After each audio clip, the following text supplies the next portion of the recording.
dari negara A. Teori HO menggunakan dua kurva yaitu iso-cost dan iso-quen.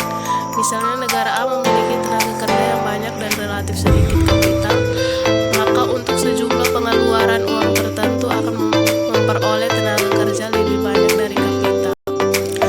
Contohnya uang 10 juta dapat untuk membeli 20 unit tenaga kerja atau 5 unit mesin.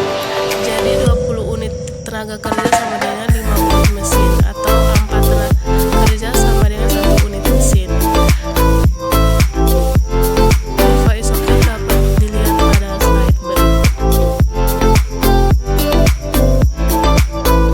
Yang berikut, misalnya negara B lebih banyak memiliki kapital atau mesin dan relatif sedikit tenaga kerja, maka di negara B pengeluaran 10 juta akan memperoleh tenaga kerja 10 unit atau 20 unit mesin. Harga 1 unit TK sama dengan 20 unit mesin. Dapat dilihat pada gambar kurva berikut.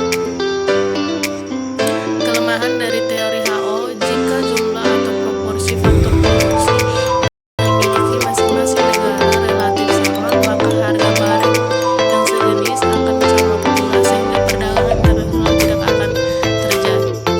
Yang berikut hipotesis teori HO antara lain. Yang pertama, produksi barang ekspor di tiap negara naik, sedangkan produksi barang impor di tiap negara turun. Yang kedua, harga atau biaya produksi suatu barang akan ditentukan oleh jumlah atau proporsi faktor produksi yang dimiliki masing-masing negara.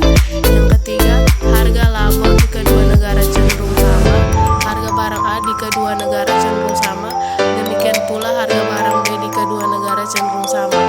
Yang keempat, perdagangan akan terjadi antara negara yang kaya kapital dengan negara yang kaya labor.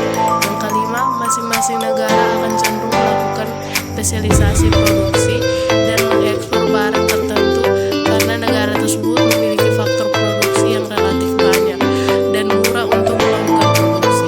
Sehingga negara kapital maka ekspornya padat kapital dan impornya padat karya, sedangkan negara kaya labor ekspornya